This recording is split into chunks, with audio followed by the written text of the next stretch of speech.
So elections are constitutionally due in Jamaica by September, and we don't know when the Prime Minister is going to call elections. As you know, Jamaica does not have fixed election dates yet. Not sure why, but elections are totally the prerogative of the Prime Minister to determine when to call it. Of course, it's constitutionally due by in the end of September of this year, so the Prime Minister is obligated to call the elections before the month is through.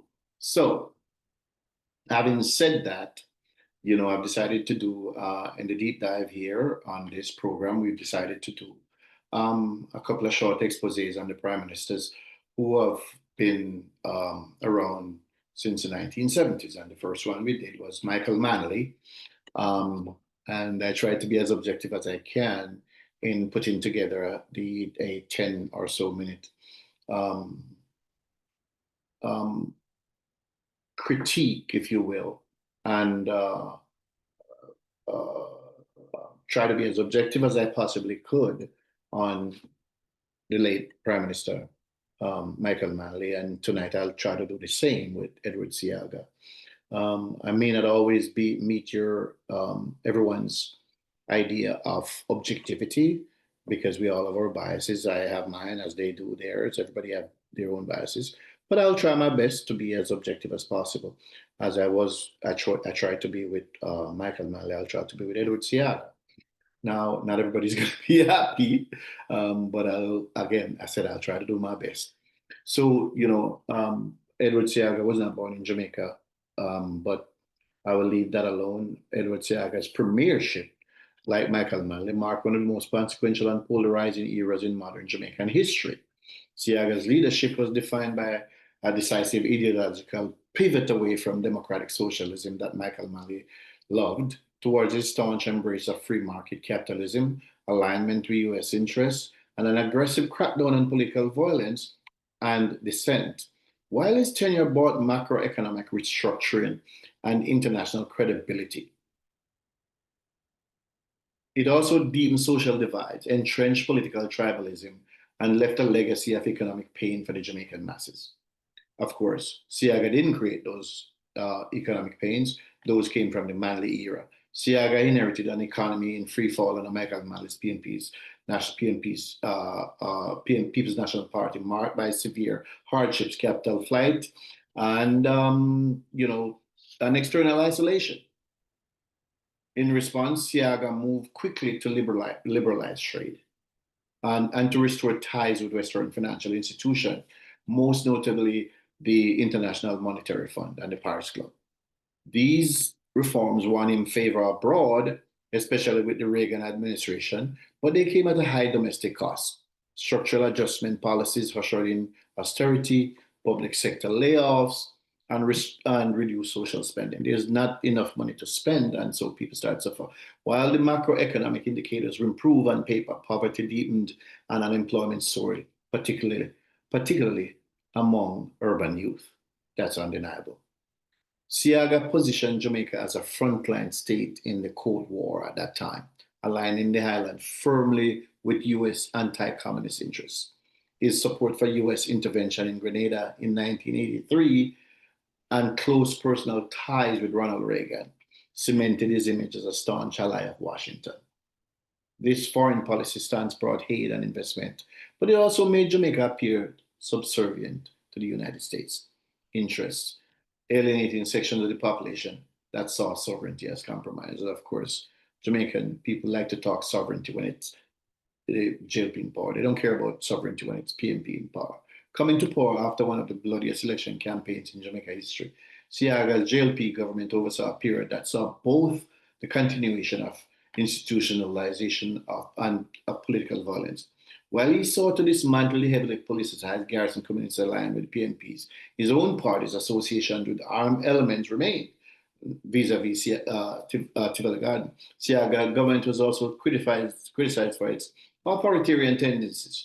They said he tried to suppress press freedoms, and he leaned heavily into employing the security forces in ways that many view as repressive. Not true. The reality is that Seaga brought back the rule of law to Jamaica, something that the people who follow the People's National Party are not necessarily in favor of. They like to um, do as they please, and they don't want to have the rule of law. And so Seaga strongly stood behind the People's National Party, as this present Labour Party government has done, at least for part of its time in office. And the large cross section of Jamaican people do not like that, especially those in the urban areas.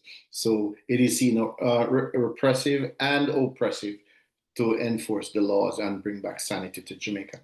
Under Seaga's leadership, a lot of the gangs and the gang leaders ran away to the United States. And of course, we know the history of that. I will do a program on that, talking about how many of the gangs, both PNP and JLP, ran away to the United States because the police were empowered to go after the gangs in no uncertain way and to ensure the safety of the Jamaican population.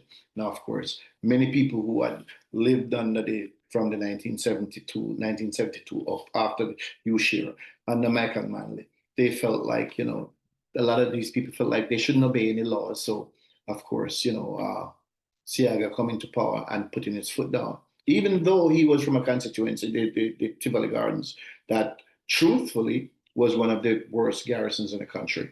Um, the reality is that Seaga basically put his foot down and demanded that the rule of law return to Jamaica, and that's what he did. On the credit side, Seaga was also a cultural nationalist. He invested in the development of Jamaican institutions, such as the Jamaica Stock Exchange and the Heart Trust, NTA for vocational training. His deep appreciation for Jamaican folklore, music, and history led to the preservation and promotion of cultural heritage. However, these contributions were often overshadowed by the harsh economic realities his policies imposed on the average Jamaican. And might I remind you again, those policies came because he was forced to employ those austerity measures in order to get the economy back on track. Edward Seaga was a visionary technocrat and an unrelenting ideologue. His tenure brought economic stabilization and international reintegration, but at the cost of social cohesion and grassroots welfare. He reshaped Jamaica's political economy and external alignment, but his legacy remained contested, admired by elites and international partners, but often resented by the urban poor who bore the brunt of his neoliberal experiment. His era did the groundwork for the capitalist trajectory Jamaica continues to navigate, for better or for worse. Today, Edward Seaga, rest in peace, was a man who tried to get Jamaica back on track against the odds. And it was not an easy task getting Jamaica back on even keel, getting a nation to understand that it is not the role of government to hand out freeness and freebies to the masses, because everything has to be paid for. And so Edward Seaga will probably not be remembered as a man who was a populist like Michael Manley was, because Manley, I don't know whether Manley cared. I think I was probably too young to figure out whether Manley cared enough about the country. I think Manley saw an opportunity to uh, and I believe he had good intentions. Let me just say this in terms of how he did some of his policies. They were really admirable social policies, but altogether, the way they were rolled out and executed could not have worked because it requires money to pay for stuff. And so a whole generation of Jamaicans emerged out of the Manley era into the Seaga era, understanding and believing that it was the role of government to take care of them, to give them stuff, to take care of them. And Michael Manley was probably one of the best at handing out stuff. And we all know about crash program where people worked and didn't people's name were on lists and they received payment each week or every 2 weeks for work they never did. Guys sat around and just collected money. Work wasn't done. But ultimately, that deck of cards fell apart, and that pain and suffering that it set Jamaica back under the Manley era, Seaga inherited. Now, Seaga only was in power from 1980 to 1988, 88 when Manley came back to power. So in 8 years, Seaga did his best to try to turn the economy around, and he did employ certain strategic economic initiatives, but those were not enough for the average Jamaican to feel it. And so by the time Michael Manley came back with his mea culpa that he was sorry and that he had changed, they were happy to put him back in power. Of course, that turned out to be another failure because he didn't accomplish anything, and that ushered in the PJ Patterson era, literally one of the worst eras in um, Jamaica's history. Following, not necessarily right behind Michael Manley, but following in his in Manley's leadership style. So that has been the history, and we do these programs. We want to do these programs to try to educate voters. There are a lot of voters out there who are voting and not sure of the history. They don't take the time to look at the history of the country because it's easy for a populace to get votes, but then what? Governing and campaigning are two different and two separate things. And Manley was great at campaigning. He was an excellent campaigner. He was an excellent communicator. Probably better, one of the best we've ever had in Jamaica. But when it comes to governance, it was a different thing. Seaga was not that great orator. He wasn't great at campaigning, wasn't the best at campaigning. He was never going to match up with Michael Manley in campaigning and in oratory. But at the end of the day, he tried his best to bring Jamaica back from the brink. We are living in the Seaga era still, because after Seaga, I think both political leaders, both political parties recognized that the idea of democratic socialism was a failure, a failed strategy that could not work. It had not worked in anywhere.